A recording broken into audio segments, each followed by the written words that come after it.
Hello, everyone, and welcome to episode 38 of the Break-Thru Active podcast. As always, I'm here with Mitch. How are you? Hey, Jamie. Doing well, mate. Looking forward to talking about today's topic. It was something that was very near and dear to us in our earlier years, so we have a lot of experience with it. It was also looking forward to sharing some of our experiences that we have had. It was also near and dear to us on Sunday when we were both very hungover. Oh, to be completely honest, I wasn't too hungover, but definitely felt far from optimal. Still managed to play cricket that afternoon and get on with my life, but it seemed like it hit you a bit harder. Yeah, it was the 25 Japanese slippers. Midoriya was pouring out of my skin for days. And the sugar, my God, the sugar. I did a workout with Brody on Monday. It was 15 calories on the skier, and I've never been close to vomiting like that. Just the first round. It didn't feel good. Anyway. Yeah, it takes a few days. This is episode 38. Now, last week we covered eating during the holidays, and you have three options. This week we're going to cover drinking during the holidays. And for me, when it comes to alcohol, you also have three options. However, this is even more near and dear to our heart because we have another Christmas party tomorrow for our Cardiff location. Yeah, which is going to be a great time. Thoroughly can't wait for that one. But like Jamie mentioned, and like we spoke about last week in regards to food and eating during the holiday season and during the silly season, we feel as though that most people, including us, tend to drink a little more this time of the year. So we just want to give a few tips and talk a little bit how we manage our alcohol consumption and hopefully a few things that you might be able to apply to your drinking habits here in the next few weeks and ongoing as well. Three options. So I'll tell you what the three options are, and then we'll cover them in a little more detail. Option one is have that fuck it mentality, which we don't advise. Option two would be to deprive yourself, get nervous, worried, feel guilty over this period, and completely cut alcohol out, which we also don't advise. Or option three, and there is an option three, which is consume alcohol, but consume it intelligently. So option one would be the fuck it mentality. And if we're talking about the entirety of December, early January, let's say all the way to Australia Day before the kids are back to school, that's a long time to have that mentality. And the same with food, it can drastically affect your results, your motivation, and just your progress you've made over the last 12 months. And maybe not drastically affect it, but it can definitely set you backwards. Well, considering that a lot of people's Christmas parties will probably even start in November, you're looking at a 2-month period. And again, the people in our networks are people who are doing well. Obviously, they may still have those parties and those events on, but they are still training. But I know for some of you guys listening, if you have slowed up a little bit with your activity and your exercise and your training, it can be due to some of those big nights you've had over the weekend, which ends up carrying on into the next week. You miss Monday because you're still feeling like crap after your big Saturday night. Tuesday makes it, it's hard for you to get going because you've missed Monday, which is when you normally start, and then that whole week becomes a write-off. So it's something that just like we spoke about with food last week, it doesn't have to be an all or nothing mentality, which is what some people have and what we've had before as well. And there is definitely a happy medium that we feel like, that you can meet, and that's something we will talk about here in for the rest of the podcast. But a lot of it comes back to, I feel, is what you're doing before and after your night out as well, or before your drinking session. Because if you've got a night where you're going to be out drinking, yes, that's going to be far from optimal, and you're going to be probably eating food along with that. But that doesn't mean you have to eat crap all day the day before, or have nothing but hangover food for the next day. And I think that comes back to being prepared as well. If you're saying that the whole weekend's going to be a write-off, or this week's going to be a write-off, then normally it will be. But being prepared and having food at home ready, being a bit more mindful leading up to that event on the day, where, like we said, even with the nutrition side of things, you might be doing your best to eat a little less and hydrate a little more and get a good night's sleep the night before. But I feel like all those things are going to make inroads into the next day and how you feel. Option one, definitely don't have the fuck it mentality. Option two would be to deprive yourself, which in my opinion, that's almost just as bad. because this is the period of the year that you should really enjoy your time with your friends and family. And I've been there before when I've had an event coming up and I've been wanting to work towards a goal. And like, anxiety is a strong word, but I definitely felt guilty leading up to that event. Like, what am I going to do? Am I going to drink? What should I drink? Should I even drink? I used to exercise more during the week and I'd run myself into the ground. And the idea of depriving yourself is not the right way to do it, because if you do option 3, those 3 or 4 or 5 or 6 nights out over the next 8 weeks isn't going to affect you long term. Unless you have a very, very specific goal that has a deadline, like you need to be X amount of weight or fit into this dress or whatever the case may be by January the 1st, you should not be depriving yourself. If it's going to hinder your experience with your friends and family. And this is exactly what we spoke about with nutrition last week as well. There's a time and a place that you can be a little more selective with nights you have out and times you drink alcohol and times you eat, bad food.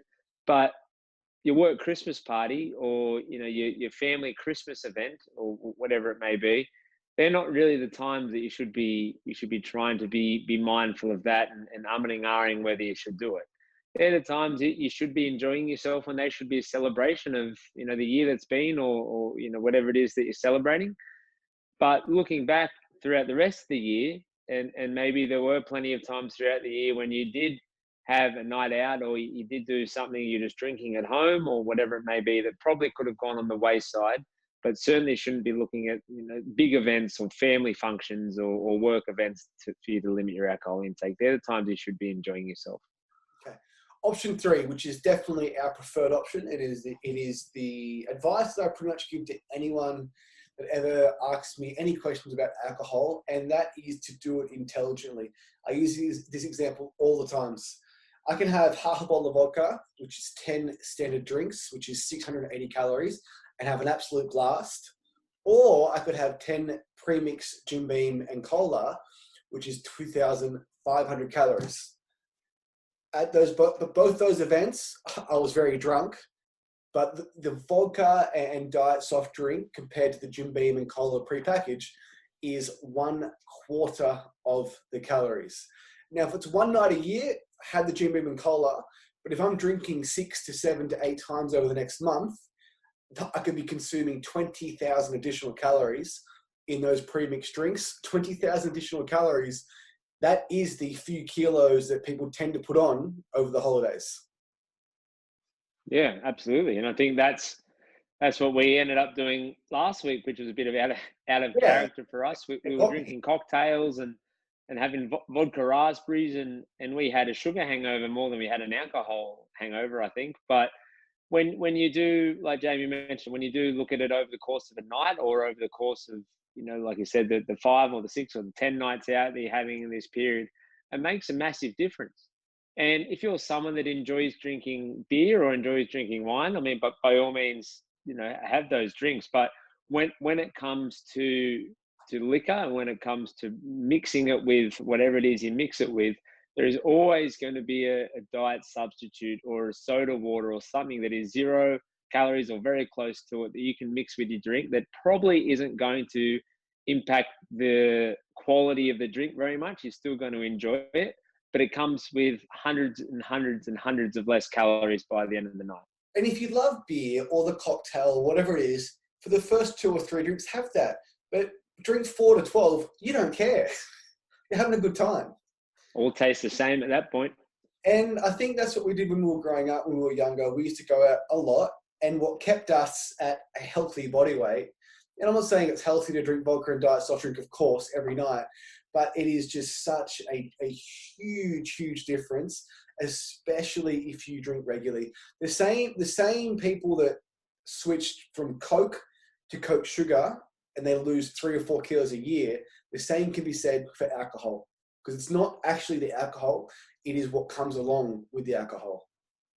Well, I have a theory, and it's pretty much based on that. But also, I feel as though people who experience weight gain and people who do put on weight when they are out partying a lot and going out, I don't think it is the actual alcohol as much as it is the sugar that they mix with the drinks and the junk food that comes with that, and then the hangover food as well.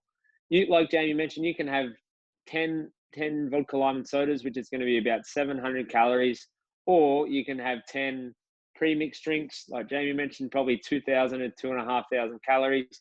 You get your kebab and chips on the way home, that's another 1,000. You wake up in the morning, you go get KFC, that's another 1,000. And before you know it, you've had 4,500 compared to the 700 that I've had.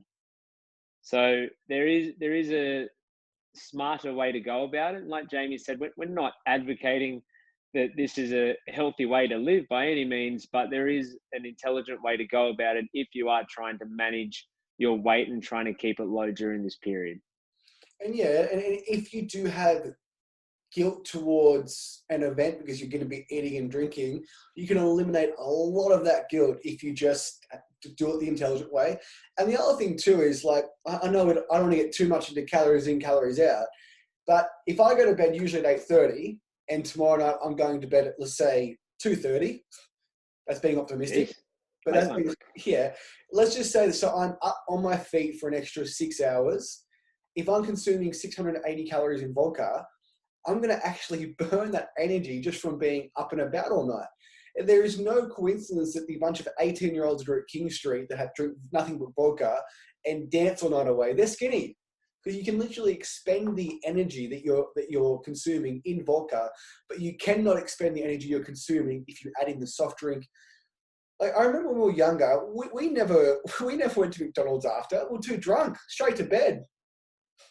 But it is the people that have 7 or 8 Jim Beams of cola, they're so bloated, they're so full, they leave the nightclub early, they hit King Street McDonald's, they wake up and they just don't stop eating all weekend. It is not the alcohol, it is everything that goes with it. Yeah, exactly. And I think our main advice, I guess, for this time of the period, for anyone who's listening who may be a little bit mindful of this during this period, would be to enjoy the drinks that you like. So if it is wine or beer or whatever it may be, but just know that with that can potentially come extra calories, and not all alcohol is the same. So if you are someone that enjoys vodka or bourbon or scotch or whatever it may be, do yourself a favor, mix it with diet mixer. Makes a world of a difference, and be mindful about the food you're having that night as well.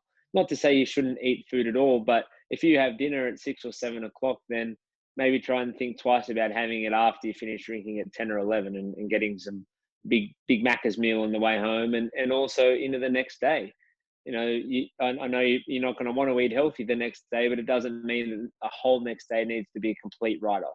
So there is, like I said, a more smart approach to drinking when it comes to weight management side of things, and this is particularly true at this time of the year because we know it's more frequent for most of us. So we feel as though if you are wanting to still go out and enjoy yourself and maybe try and keep that weight in check as well, this is a great way to go about it.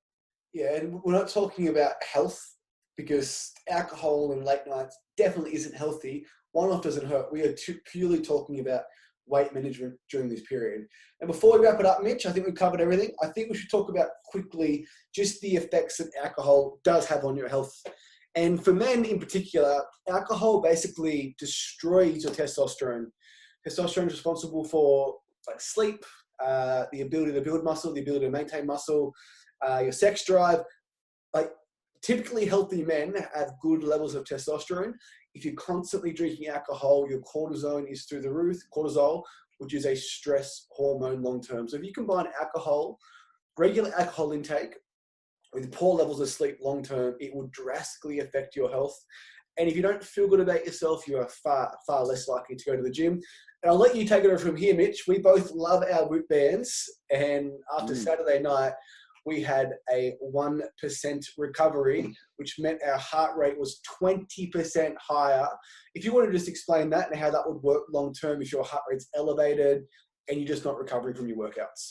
Yeah, well, the 1% recovery that Jamie mentioned, our bands give us a recovery percentage every day when we wake up. The higher, the better. If we are 70 to 100, that is considered very good. But 40 to 70 is considered average, and anything under 40 is pretty bad. On Sunday morning, Jamie woke up with a 1% recovery, which is by far the lowest he's ever had. And I woke I woke up with a 3% recovery, which is also extremely poor and by far the lowest I've ever had. And it more or less looks at your sleep, but looks at your resting heart rate and a few other stress predictors. But my resting heart rate is typically around the 40 range. And I looked at my range for the week. It was 40, 40, 42, 42, 40, 67, and then back to 42, 40, 43. So my resting heart rate went up about 25 to 27 beats per minute for that night, or for the next day when I was hungover, because my heart was working 70% harder trying to function, try to keep me alive, try to keep me going. And it comes back to me being out late, having poor sleep, being dehydrated from the alcohol that I've had, drinking lots of sugar, having a lot of alcohol with that.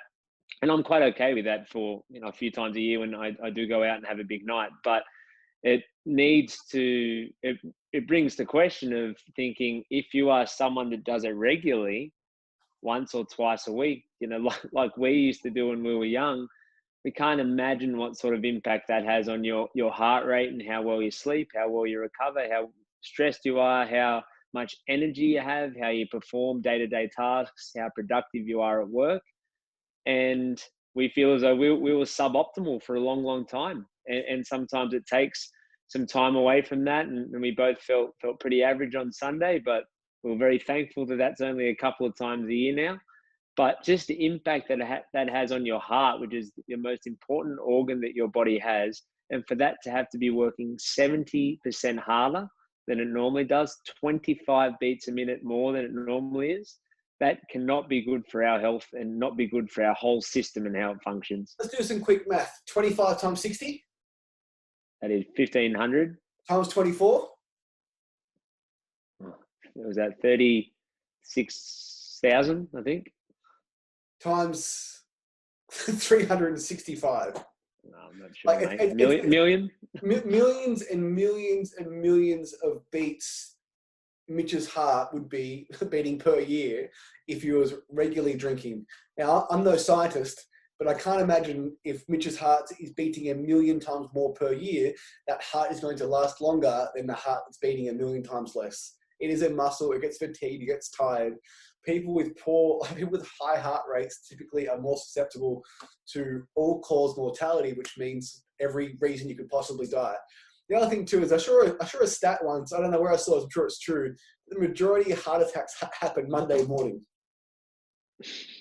Yeah, after a big weekend. Yeah. I've also heard a few health experts say that if you were to look at one health indicator and look at something and see, is this person healthy, or if they isn't, resting heart rate's probably the number one thing to look at. If someone's got a lower or a regular resting heart rate, there's a very, very good chance that they're going to be somewhat healthy. If you look at someone who has a high heart rate, resting heart rate into their 70s, 80s, 90s, or even above, then there's a very good chance they have a very poor lifestyle and aren't quite the epitome of health as someone with a lower heart rate would be. So it's very interesting when you look at resting heart rate, because a lot of people do have Garmin watches and bands and things that does show this. And I was even talking to a few members this morning, and they said that they've noticed spikes in their resting heart rate when they have been drinking a little more, spikes in their resting heart rate when they haven't slept as well, when they're on night shift and things like that. So it really is such an important indicator, and it's amazing how much alcohol and big nights out really affect it. And why it's such a great indicator is you're not going to go down to the supplement shop to get a DEXA scan. Like, it's on your watch in the morning, and it's one of those things that can be easily tracked. Let's wrap this up, mate. So option 1, definitely don't have the fuck up mentality. It can set you back. Option 2, don't deprive yourself. No one likes that person at the party who doesn't drink. And option 3 would be just to do it intelligently. And if you can drink diet soft drink, if you can avoid having bad food pre and post the event, we definitely encourage that, especially because there's going to be lots of events over the next 6 to 8 weeks. You just get the best of both worlds. Then you can still go out and have fun. You're not gonna put on a huge amount of weight, and then when you do, when all this does end up running out, or when you are getting back into normality a little bit, then it's going to be a lot easier to transition back into that lifestyle when you haven't put on 5 or potentially 10 kilos in the last few months. So the best of both worlds, and can still enjoy everything. All right, let's wrap it up there. Thank you for listening, guys. We are looking forward to our party tomorrow at Cardiff. It'll be the third time I've drunk this year, and I'm already a bit worried about the hangover. All right. Yeah, we'll be right, mate. Stay off the cocktails. I will. All right, guys. Thanks for listening. Have a good day. Bye, guys.